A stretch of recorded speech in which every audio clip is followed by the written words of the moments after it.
welcome to the Jukebox Podcast from WP Tavern. My name is Nathan Wrigley. Jukebox is a podcast which is dedicated to all things WordPress, the people, the events, the plugins, the blocks, the themes, and in this case, how AI is taking on the burden of troubleshooting website issues and making suggestions for improvements. If you'd like to subscribe to the podcast, you can do that by searching for WP Tavern in your podcast player of choice, or by going to wptavern.com/feed/podcast, and you can copy that URL into most podcast players. If you have a topic that you'd like us to feature on the podcast, I'm keen to hear from you and hopefully get you or your idea featured on the show. Head to wptavern.com/contact/jukebox and use the form there. So on the podcast today, we have Arnas Donauskas. Arnas is a product manager at Hostinger with over 5 years of experience in the web hosting industry. His journey began during college while working on his bachelor's degree, when he needed to create a website and discovered WordPress as a beginner. His first foray into website building sparked his interest in the industry, eventually leading him to a career where he now develops products that help others launch their own online presence. Recently, he's been working with a team tasked with delivering tools and improvements to WordPress users to ease their journey on starting and maintaining websites. In this episode, Arnas shares insights from his presentation at WordCamp US in Portland, Oregon, where he discussed the future of fixing and optimizing websites with AI. For many WordPress users, managing site performance and troubleshooting errors can be time-consuming and complex. Arnas and his team have been developing AI-based solutions that not only help onboard new clients by automating website creation, but also proactively monitor and remediate website issues as they happen. We get into the details of how Hostinger's AI tools identify and automatically fix critical website errors, such as HTTP response issues, and how they're pushing site optimizations through automated performance enhancements. Arnas explains the engineering challenges involved, the current state of success with automated fixes, and how user feedback is shaping the roadmap for new features like SEO analysis and accessibility improvements. He provides a behind-the-scenes look at how Hostinger tests and iterates on AI models, what kind of data is fed to those systems, and how the team balances automation with user control. If you're curious about how artificial intelligence is transforming WordPress hosting and site management, and what this means for the future of the web, this episode is for you. If you're interested in finding out more, you can find all of the links in the show notes by heading to wptavern.com/podcast, where you'll find all the other episodes as well. And so, without further delay, I bring you Arnas Donauskas.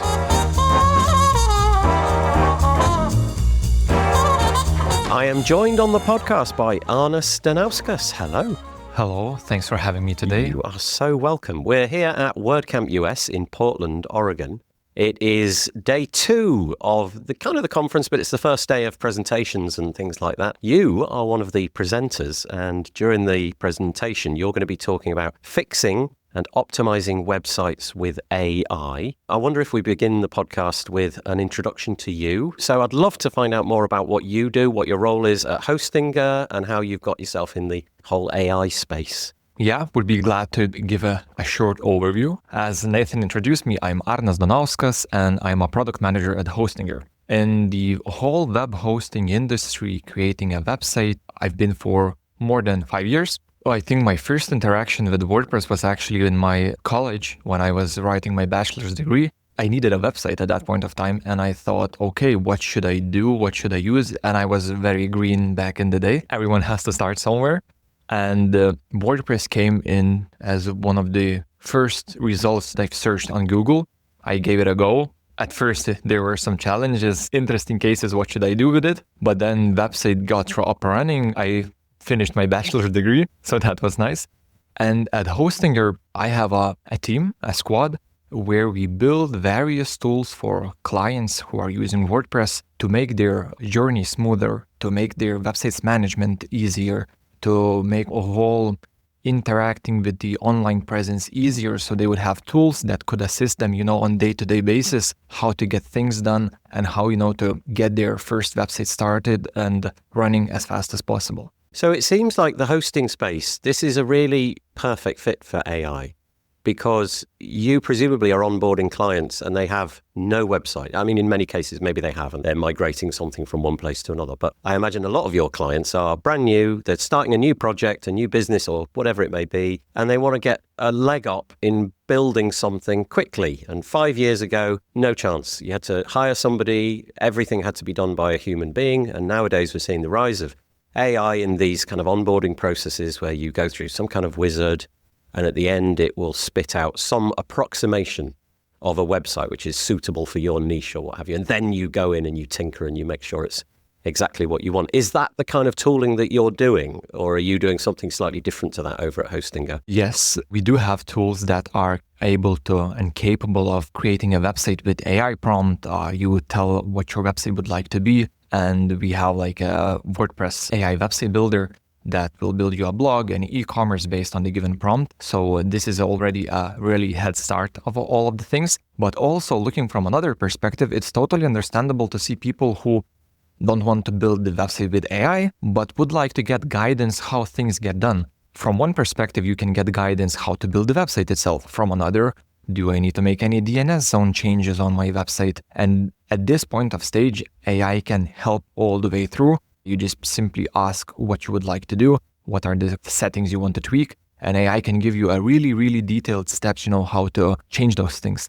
One of the really nice examples I have at Hostinger, we have like a Cody. It's a chat interface assistant that helps clients with various questions, and it does have information about the client itself and what actions it can do. And what trend I started to notice that clients know it's an AI and they start asking specific questions like, hey, here's bulk text.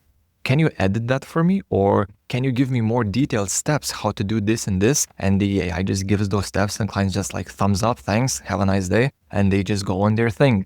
So I see this trend and it's really nice that the users like utilizing these tools, because at the end of the day, it helps save time, maybe additional money. And it's a win for the user. So I'll just read the first sentence of the blurb. So the title of your presentation here is Fixing and Optimizing Websites with AI. And then the first sentence goes like this, and it encapsulates exactly what you've just said. This talk explores how AI can be used to automatically fix detected website errors and boost overall site performance. So we've got this whole side of AI, which is the onboarding, will help you build the site. But then it sounds like you've also now got tooling to, okay, you've got a website, let's fix it up. Yes. Let's make the improvements and adjustments along the way. So, okay, then if we are allowing AI to crawl our website in some way, how does that actually work? What is going on? What is your platform doing to find the errors? I realize that's a very broad question, but I'm going to leave it like that. Yeah. So actually, why this idea to create such tool came into the light, it was actually one of the feedback points we gathered from one of the WordCamps, maybe it was Europe. But then to add up to it, we saw the problem when clients, let's say a website starts receiving an error or it starts to slow loadly, they are not sure where to start troubleshooting this. And we have thought, why not make this process automatic and remove this hassle step for the client?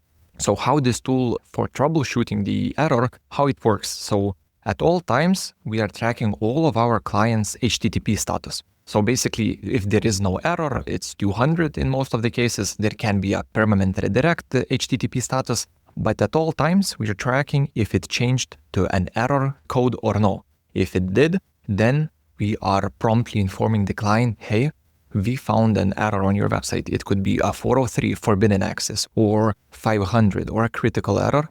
And we start informing the client, hey, an error was found. You can use our AI troubleshooter to automatically fix it.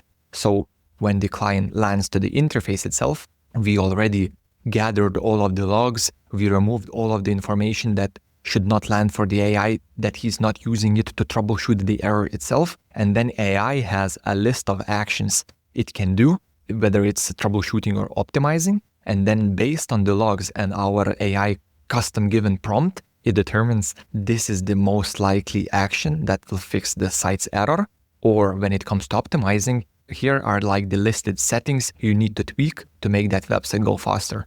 And then at the end of the day, the client gets the error fixed or the website optimized. So that's really interesting. So here we're talking about some sort of critical error. So your tooling is going out in the same way that an uptime monitor would have done in the past. But the difference here, though, is that the uptime monitor traditionally just tells you the problem. Yes. You might get an email or a phone call or something, but then you're kind of on your own. You do the troubleshooting. So the difference here is the AI then, it determines there's a problem and then it offers suggestions. So you log into your control panel and it's saying, okay, this is the most likely cause. Here's some things that you can do to remediate that problem. Yes, but those suggestions are also being applied automatically because it's totally normal. You could just go to ChatGPT, you say, here, I have this error. What could I do to fix it? And the AI troubleshooter, however, it does not suggest. It gives the action that can be applied on the spot. Right. So if you had a 1 o'clock 403 error, at 1 o'clock 5 minutes, you could have it resolved without your actual manual input. So the tool itself automatically applies those fixes and does that for you. Okay, that's really curious because traditionally, I mean, obviously, I guess website hosting companies have had tooling around uptime monitoring and things like that in the past. But because your identifying piece and the remediation piece can access server logs and all of the infrastructure that you've got, it can identify the problem, figure out if that's true, and then just crack on and do it. Yes. So you can implement it, well, without implementing it. You just wake up at 8 in the morning, maybe get an email to say, well, at 1 o'clock this thing happened, and then we did this. So you were able to have another 7 hours sleep. Yeah. That's fine. Yeah, that's really interesting. So one thing that we are also constantly working on is what automatic fixes we are capable to do, because those are the ones where, our developers work and make them. So AI would have more, let's call it, options to pick from based on the data it has, what went wrong. And this is, where we have a mini roadmap, what we want to implement further. So we could increase the success rate of the fixed websites automatically,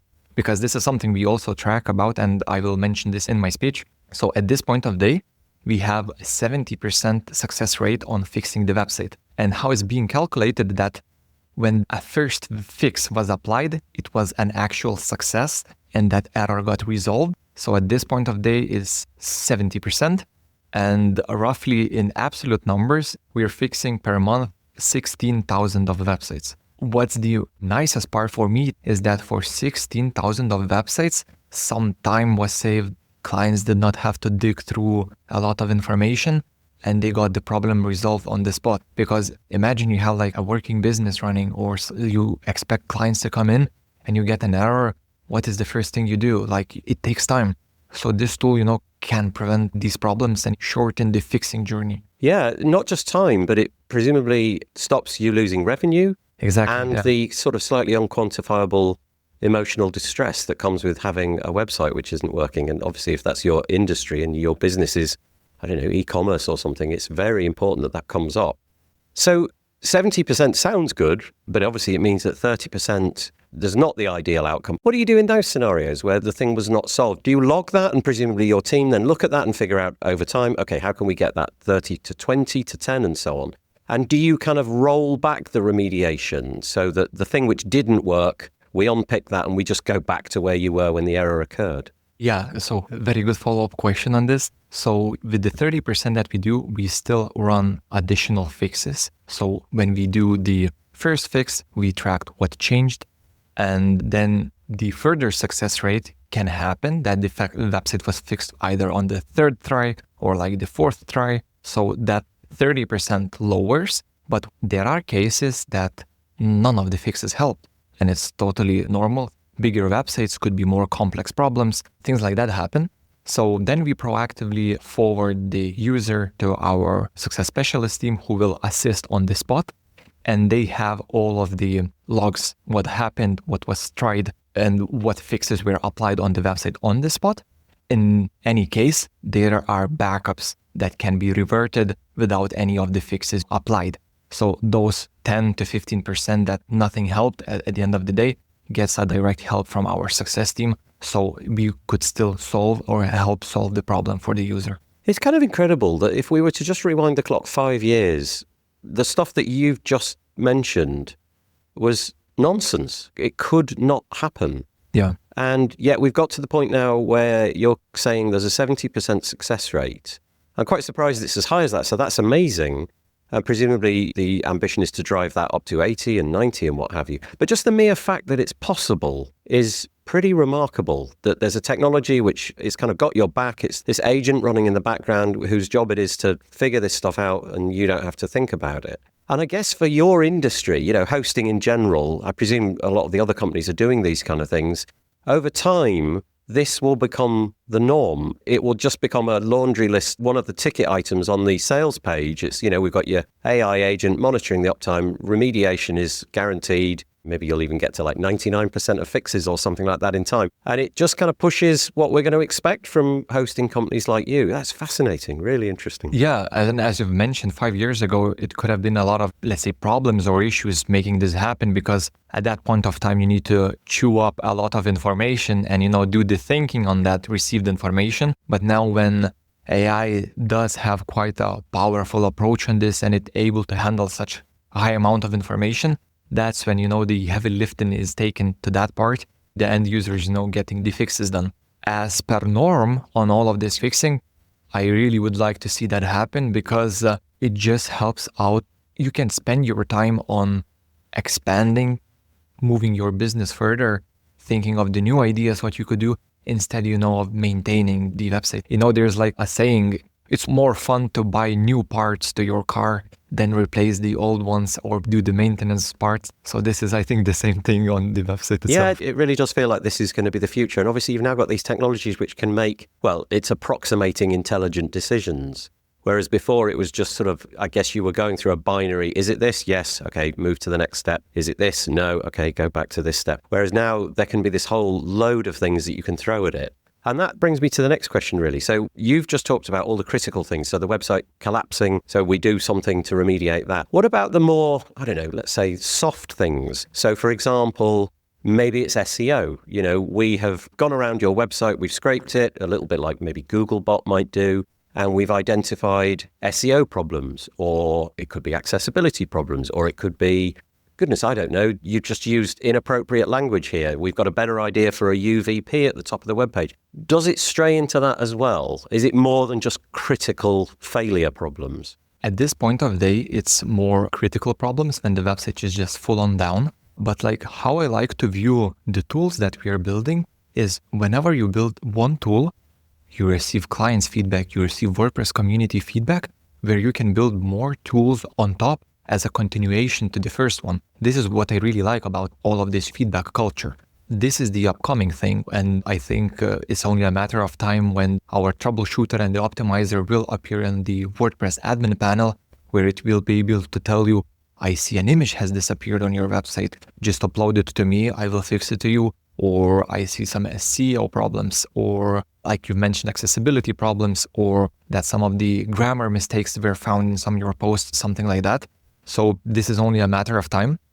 And why such approach was taken at this point of time is we want to give users a tool that they could trust and be comfortable on using when it comes to the most critical problem or critical matter with the website related errors. So they know, okay, I can trust and use this tool and fix my problem right away.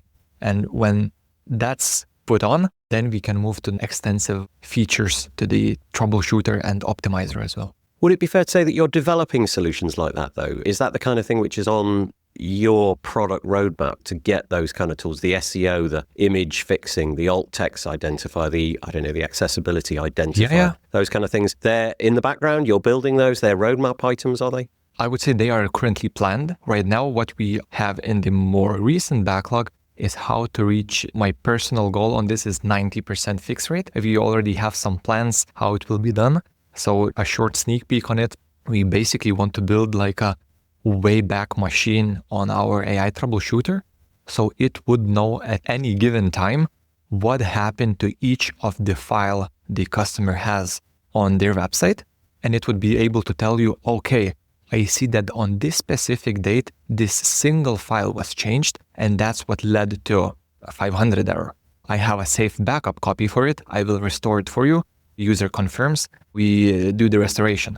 Or AI will be able to determine, I have a fully working website backup of your site. These are the orders that could be potentially missed if that is an e-commerce case. And if you want to, we can go ahead and restore the website to a fully working version and get your site back up and running again. We do live in interesting times, that's for sure. You mentioned in the blurb for the talk, and I read the bit at the beginning, but I'll just read it again.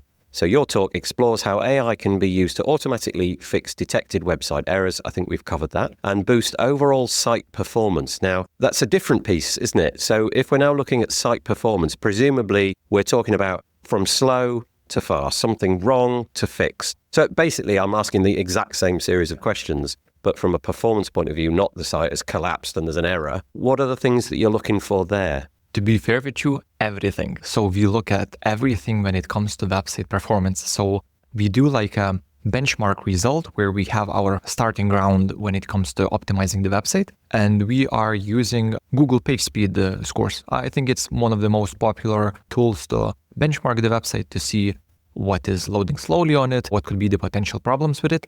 And then for each website individually, automatic fixes to images, JS, CSS minification are being applied, and the client then sees the improvement, whether it's 10%, 20%.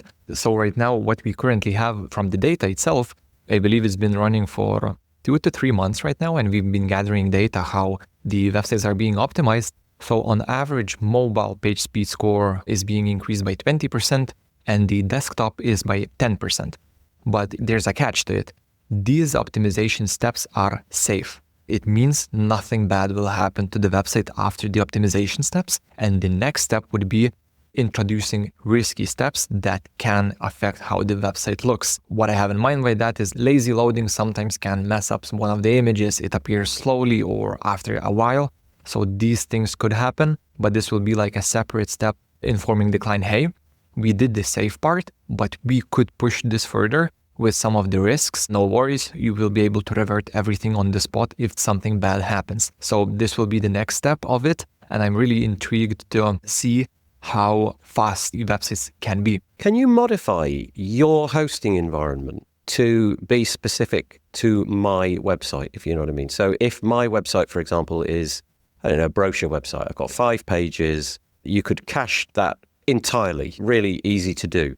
But okay, this website over here, a different one that I've got, it's a WooCommerce website. There's a whole different load of caching that might go on. There's a whole different load of optimizations that go on there.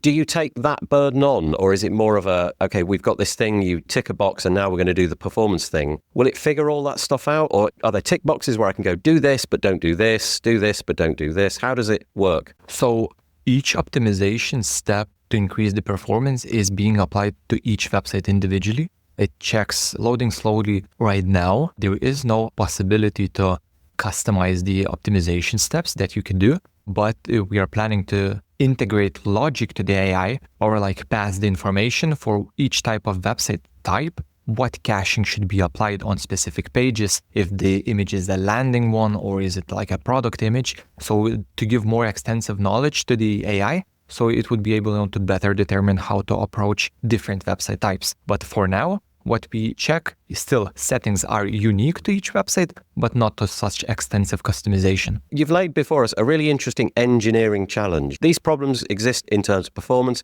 We've got to put a bunch of engineers on it, and they're going to figure out this AI way of solving that. But how do you communicate the work that the AI has done to the people that want to know it's been done? Because in a way, I kind of want to know that that's happened to my website, but at the same time, I kind of don't. I don't want to be getting 6 emails a day saying, okay, we updated this image. Oh, and then another email. We did this and we did. But you've got to let me know that that's happened. In some way, you have to communicate the value to me that look at all this fabulous stuff we're doing, but I kind of want to know, but I kind of don't want to know. So there's a difficult tightrope to tread. I'm just wondering how you manage that. Yeah. So at the end of each optimization, client is getting a impacted result. Did it increase and by how much?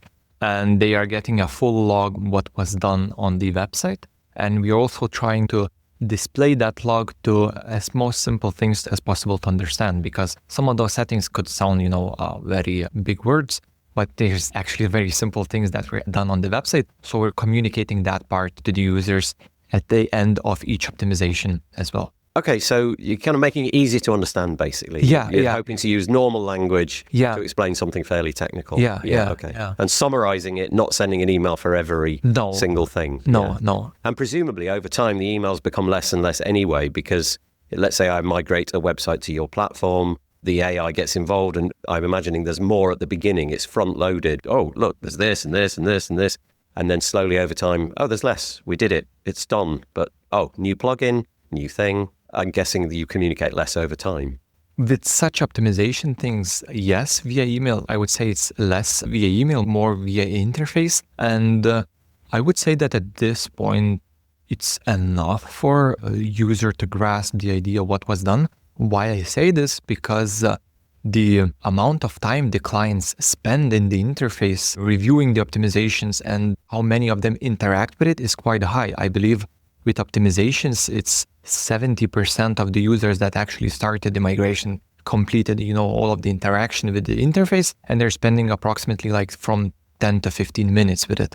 So I would say these are pretty good numbers, but you gave a very good point for the users, clients who are more advanced. And perhaps it would be a good improvement point to give them an option to download all extensive logs, what was done, to see just what happened actually in depth, not just rephrased wording for some technical parts. Yeah, I think it's a really difficult tightrope to tread, because every time that your AI does something and it had a beneficial impact on my website, that's good for me, but it's also good for you, because it builds that relationship, doesn't it? Oh, look what the platform's done. It's brilliant. I didn't have to lift a finger. It just came as part of the package. Fabulous. I'm happy with that. But you just don't want to overdo that communication, because at some point it's like, you lose sight of it. And then the critical one will arrive where the website's collapsed and it's another one. It just goes in the bin. So I guess there's a tightrope to tread, which is kind of interesting. How do you actually find these errors then? Do you have something akin to Googlebot, which is going and looking at the front end of the website as a human being would see it, if you like, and sort of scraping around inside the DOM, looking at screenshots and, okay, yeah, we see that image isn't, I don't know. So it's just an open-ended question, really. Since each of the websites that we are troubleshooting are hosted with us, we are able to, detect, because the primarily source that we are using to determine that something bad happened is the HTTP response. Right, that's straightforward, yeah. Yeah, so whenever that changes, we are able to know, because each of the websites is hosted with us on our infrastructure. So this is the quickest and most straightforward approach we can use to determine that something bad happened. So this is the one we're running with, and quite good accuracy, unless there's like some CDNs in that case. And this could be sometimes a problem, because not always the true error will come out. But yeah, this is the method we are using. But on the performance side, presumably that's slightly different, because, you mentioned lazy loading images or something. You've got to have some metrics and telemetry to say, we've got lazy loading images. Okay, how do we deal with that? So with the performance part, clients are able to, at any given time to initiate the optimizations. We will do the performance test to see if it actually needs an optimization, because sometimes clients have very perfectly optimized websites and they are working like high speed. But we are occasionally running page speed performance tests on a weekly basis, I believe. And if we detect, okay, this website could be improved, then clients are being informed that, hey, you can do some optimization steps that are automatic, and you can go ahead and start the optimization process. Okay, got it. Thank you. Curious thing that you're in this game of tennis, I presume, with the AI models. I'm presuming, I could be wrong, but I'm presuming that you are using AIs that we're familiar with. So I'm just going to drop a few names that I know, things like Gemini, Claude, ChatGPT, and things like that. I'm presuming there's some connection that you've got with those. Maybe you have your own, I don't know. Given that they seem to change at a breathtaking pace, and in some cases, the changes that they seem to ship kind of seem to degrade their capacity to do things. We've had a recent ChatGPT 5 update, which I think many people felt perhaps in certain scenarios was a backward step. How do you keep up with this? Testing, straightforward testing, but very good point on the whole different models and providers on it. We simply do tests with each of the model. We scout around, we see, or it looks very promising. We test how it performs, and there's our several points. How fast it can grasp the information and return back to us. So how long the request took time. Some of the models took like 10 seconds, some of them took 5. So we want the client to get the faster result as fast as possible. And then there's the second part, it's the accuracy of the returned information. Because one of the learned lessons I will be sharing in my speech is that we noticed that when newer models came in, how their accuracy was way better and the time to handle information was way shorter. So since we have like developers who are working on the AI models itself, we just always test to see if there's something better that we can ship to our users so they would have better outcome on their end as well. Yeah, it's fairly straightforward, isn't it? It's testing, more testing, and go with the thing which provides the best tested answer. Yeah. But curiously, though, you must have applied a ton of engineering time into this endeavor. So there's a load of people on the ground. That must cost Hostinger quite a bit of money. And then presumably there's quite a lot of money being sent to these AI agents. But I'm guessing it's hard to justify a price increase to your end users. So it must be kind of a fairly difficult business decision. How much of this can you do? Because you could AI forever, and just keep going and going and going in endless cycles. So I'm guessing from a business point of view, there's again another tightrope to tread. How much can you do? Or is this more a case of, is this stuff a premium thing that you offer? Do you have to pay an additional fee to get access to this stuff? No additional fee. AI Troubleshooter and Optimizer is pre-included with all of the hosting plans we offer for our clients base. And the price for that did not change because this tool was introduced. You're right, it took some time to deliver final versions of the products, approximately 7 to 8 months. But it was all worth it, I think, because clients can now automatically do things and don't have to spend time themselves.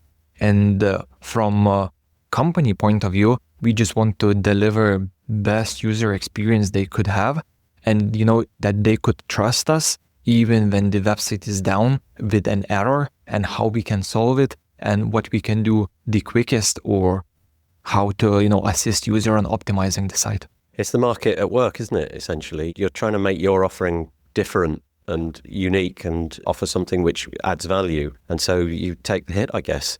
Do you want to get to the point where everything is completely automated? I mean, is that a desirable outcome? Would it be something that you'd like to see where the human is completely out of the loop? Or do you always want to have an option for a confirm button or a not rollback? We always want the rollback. But it always feels like the light at the end of the tunnel here is that the human doesn't need to be involved at all. It would be desirable if I could get up and be 100% confident that my website, for all of the things that you did overnight, is better. And I don't have to involve myself in that at all. But equally, there's a bit of me which always wants the confirm button. I want to be able to see, not that one, yes, that one, we'll do that. I think confirmable actions will be there all the time or most of the time, because at the end of the day, this is the user's website that the changes are being applied to, and the user is in control. Would you like to do those changes? Would you not? One of the thoughts I believe we discussed with our colleagues, what if we have 100% fixed rate?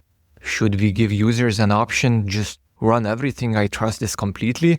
It could be an option, but still, at the end of the day, this is the user's website, it's their business, it's their blog, and we want to give best suggestions, but the user is the one who's saying, yes, I would like to do that, or no, I don't want to see this. I guess she's trying to get to the point where the confirm decision is just really obvious. You want to go in and be entirely confident that, yep, I'm going to confirm it because I have this trust, but equally, there's an option to not confirm it. That seems to be where the whole AI thing is going. The humans are always in the loop somewhere, and it's always that final confirmation step. And I think if we lose sight of that, we're probably in a bit of trouble. One of the questions I have as well is about WordPress. Obviously, we're at WordCamp US, this great big open source thing. And it brings to mind the question about these models and the fact that they are entirely proprietary, ChatGPT, Gemini, Claude, and all of these things. They're having a lot of our data. We're allowing them into the back end of our websites, but I don't know if they have any open source models which you're using. Are you shipping data to them? How does it align with the whole open source thing that WordPress is so keen to promote? Oh, very good question, I can say. And it's true that different models look like different silos. Different companies, they have different approaches, what they do. But I really liked one of the comments I believe I read on Reddit on all of the AI stuff. And it applies also on such websites. So, for example, you're a user who likes to explore things and you want to try and fix websites with AI and do that automatically. A free model for the ChatGPT or any other AI model will be more than enough to run. as long as you have your prompt. It will take some experiment times, that's for sure, but everything could be actually ran free on this part. So this is more, into the open source area. But of course, when there are paid models and stuff like that, this could be, one day could be tricky. Perhaps we will have a fully open source that anyone could be willing to use without any additional charges. Time will show on this. But now a lot of companies, people are creating tools that they allow to do free trials or free for some time. So I think this is a matter of question on this as well. Yeah. Yeah, I mean, it really does seem like a really exciting time in tech in general, but also WordPress in general. But it's kind of really interesting to see the way that WordPress and hosting companies interfacing through AI. And it does seem like there's a lot of interesting stuff happening on your side. Yeah, it's been fascinating talking to you today, trying to explore this a little bit more. Where can we find you, Arnas? If we want to reach out and discover more about you or Hostinger, where's the best place to go? So if you want to reach out directly to me, I'm always happy to do that via LinkedIn. I have my full profile set up, so we can reach out through there. If you're a Hostinger client and you have some feedback, just drop it to our support chat. I'm the one who always reads them. And I might even get directly in touch with you via one of the forms, because I always keep an eye on our clients' feedback and I try to contact them as often as possible to follow up on some of the feedbacks they share. Well, Arnas, thank you so much for chatting to me today and prizing open this subject. I feel that this conversation is going to get more and more in depth and more complicated as the years go by. But in 2025, good to know where we're at. Thank you. Yeah, thank you for inviting me. It was an honor.